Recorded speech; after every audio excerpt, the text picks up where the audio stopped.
What up? We are live. What's the good? What's good? What's good?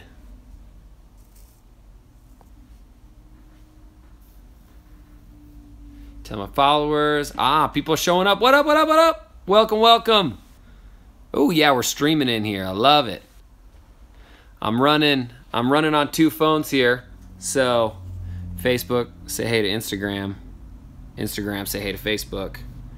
We're rocking and rolling. Yeah, so Instagram, sorry for the image quality. My front-facing camera on my cell phone is like just doesn't work very well for some reason. So if I look kind of blurry, that's why. My apologies. What's up? Welcome. I'm just going to give everybody just a little bit of time to jump in. What up? What up? Oh, I'm seeing a lot of familiar faces here. Man, I love that so many of you guys are like, you know, super supporters. You watch all the videos we put out, comment, and don't think it doesn't go without notice, number one, and without appreciation, number two. It always, you know, kind of warms my heart to see you guys back around. So thanks for coming around. All right, so we got some eyeballs in here. We got some peeps on. So let's get it popping. Hit me with your questions. If I don't get to them all, I'm sorry. It's just too close to, or just too much to do. But I really like this format because, you know, I can kind of face-to-face give answers, and a lot of times it helps out. It helps people out of touch, or it helps people out of ton. Sorry, I was reading. All right. So Isaac Mesa over on YouTube wants to know, does sleep matter? Absolutely. Sleep totally matters. There's been a ton of research here recently that's come out about how much sleep affects your athletic performance. And turns out, spoiler alert, it's a ton, right? So I generally, if I was you, I would try to get at least 8 hours of sleep a night, maybe even more if at all possible. I know you've got, you know, homework and friends and all sorts of different stuff to work on, but I would definitely try to. I'm running on 4.5 hours of sleep the last 2 nights each, because I was up early shooting videos and stuff, and I can tell you, like, I feel super lethargic. I feel slow. My eyes just kind of feel heavy. So I'm definitely feeling it right now, most definitely. So really think about that. You know, try to get as much sleep as you possibly can. 8 hours minimum is going to help your brain function, and it's going to help your recovery. You're going to get injured less. But great question. I love it.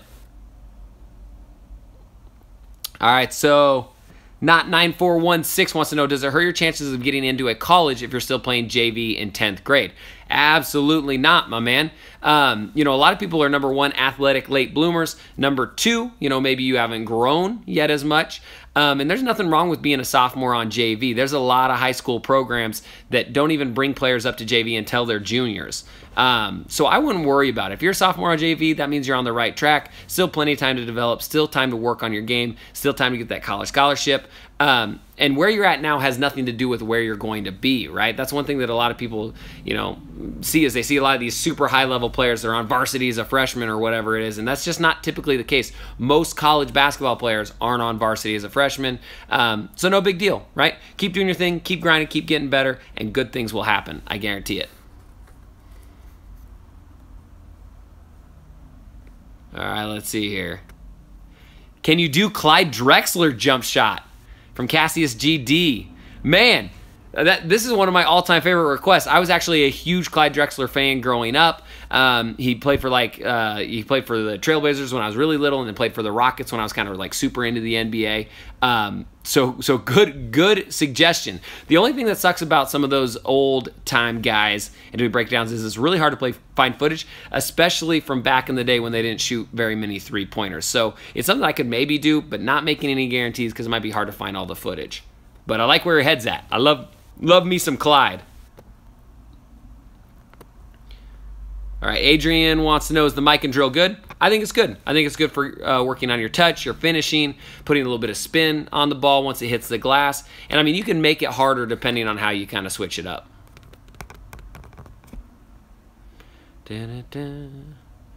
All right, Dev Patel wants to know, tips for making a team during tryouts. Ooh, good question. Now, there's a few different tips, you know, when it comes to tryouts. You know, number one, you want to try to go as hard as you possibly can. Number two, you want to do the little things, you know, all that sort of good stuff that everybody pretty much knows. But I've got 2 main tips that are going to help you stick out from, you know, other players at tryouts. Number one tip, The very number one thing is be a communicator. The more you communicate to the other players at tryouts, the more coaches are going to know that you're a leader and that you're probably somebody that they want to have on the team. So if they want to have somebody, if they say, hey, give me 3 lines to do whatever drill, be the guy who gets everybody organizing those 3 lines. You can shuffle players around, do whatever. Be that leader, be that communicator. Coaches absolutely love that. And it's something that it doesn't matter how good you are, you can stand out from a crowd. So number 1, be a communicator. Number 2, I would say, wear something that's a little bit unique. Not crazy clown-like you don't want to look like an idiot, so keep that in mind. But really kind of have something that sets you apart. So one thing that you'll notice is a lot of players, dress alike. They'll have the same sorts of clothes. They'll have the same sorts of hair. They'll kind of have the same hair color. And so I've talked to coaches before that will have a tryout of 120 people or whatever it is, and they'll say I literally can't tell half of these kids apart from the other one. They're just a number on the jersey. Really no way to tell you apart. So if you can have something that's going to stick out, whether it's a bright color pair of socks, maybe it's a bright pair of shorts, maybe it's a haircut that's a little bit different than everybody else's, that's a good way for it to kind of really stick out in your brain or in the coach's brain. And now they're going to start noticing the good plays that you do. So instead of trying to blend in with the crowd, from a physical looking standpoint, try to do something a little bit different that's going to make you stand out just a little bit. Now, again, don't want to look like a fool, don't go in wearing a clown wig or a tutu or something stupid like that. Just a little something that's gonna kind of make you stick out from the crowd. So keep that in mind.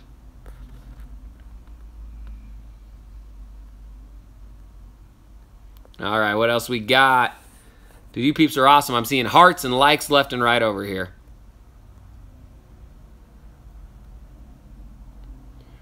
All right, Austin David Johnson wants to know, I'm actually not far from you. Do you ever play rec ball or casual workouts? I do from time to time. Most of the time I go to personal invite runs, guys that buddies play. Sometimes when the college players are back in town over the summer, I'll do runs with them.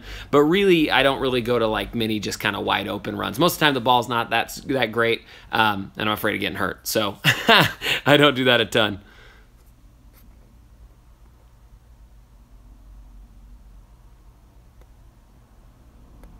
All right, let's see here. Man, a lot of good questions. Ooh, I like this one. Sumarath, sorry if I butchered your name, wants to know how to make a basketball training program. That's a good question. So really, you start with the end goal. What do you want somebody to learn inside the basketball training program? So for example, my Pro Guard circuit system that some of you may have ran into at one point or another, my favorite part about the Pro Guard circuit system is that I really wanted to have a comprehensive, full workout system that works on every one of kind of the individual skills that you need to have. So I broke it down into 8 different categories of what I thought was important to basketball, skills on the court. And then so I made it so the workout trained each one of those 8 categories every single workout. So it really just kind of depends on what sort of training program you're going to want to do, but you want to have goals in mind. You want to have a specific, kind of strategic strategy as to what the program is going to include. So keep that in mind. All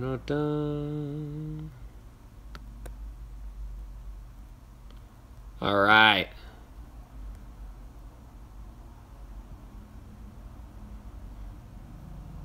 So Chris wants to know, who inspired you to be a coach?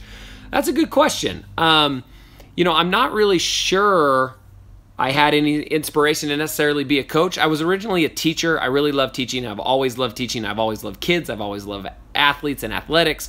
So it really just seemed like a natural fit. I think teaching and coaching is probably one of my kind of God-given abilities. So it really just kind of made sense to do it.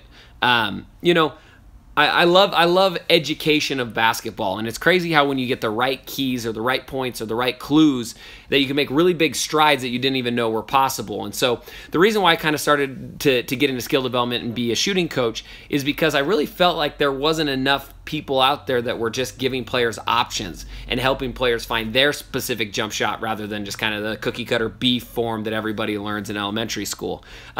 So I wanted to kind of change the narrative of shooting. I wanted to kind of be one of the first people on the scene who was really talking about shooting from an individualistic standpoint instead of everybody does the exact same thing. And I think we've done a good job so far. So, you know, no real inspiration to be a coach. It's just always something I've really been good at and something that I've really been passionate about. And so that's really kind of why it made the most sense. Good question, though. I like it.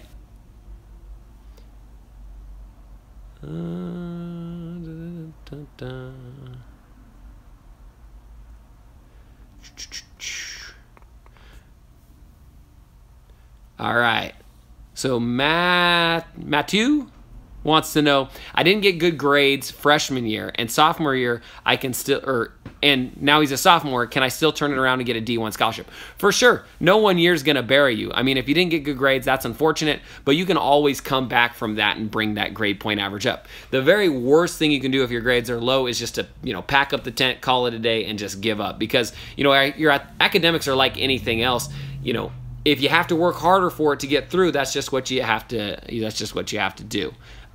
You know, and it's not easy. You know, it's not easy, especially if it doesn't come naturally to you. But like a lot of things, if you can push outside of your comfort zone, a lot of times that's actually really, really good for you. So definitely, you can still come back from a you know, 1 year of poor grades. No problem with that. Ooh, saw a really good one go by.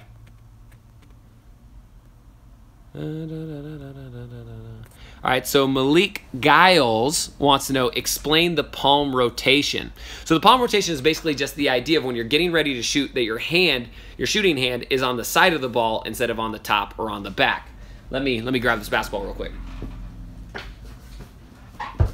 So growing up, we're always kind of taught, you know, like beef, and we talk about getting our elbow in and our hand behind the basketball and kind of doing this sort of thing right here. Now, the issue with that is a lot of times that causes the chicken wing syndrome, where it pushes your elbow out, making it really hard to keep the ball straight. So the palm rotation is basically the idea that when you're getting ready to shoot, instead your hand's going to start on the side of the basketball instead of behind it like this. So if it's on the side of the basketball, as I bring it up, I'm rotating my palm around so that once it reaches my set point right here, that's when it's turned around. So it's rotating, rotating, rotating, rotating, rotating, and then here I'm snapping forward.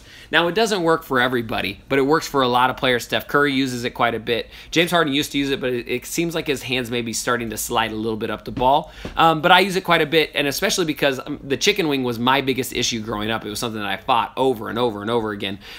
You know, so the palm rotation is a great way to just make sure that you're kind of getting that elbow in, doing back.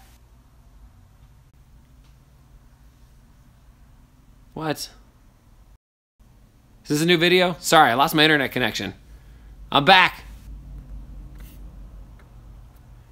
I don't know. Can you guys see me okay? I think my internet was freaking out. My apologies. All right, so A Jones 1287 wants to know, hey, should I play AAU school or rec as a junior?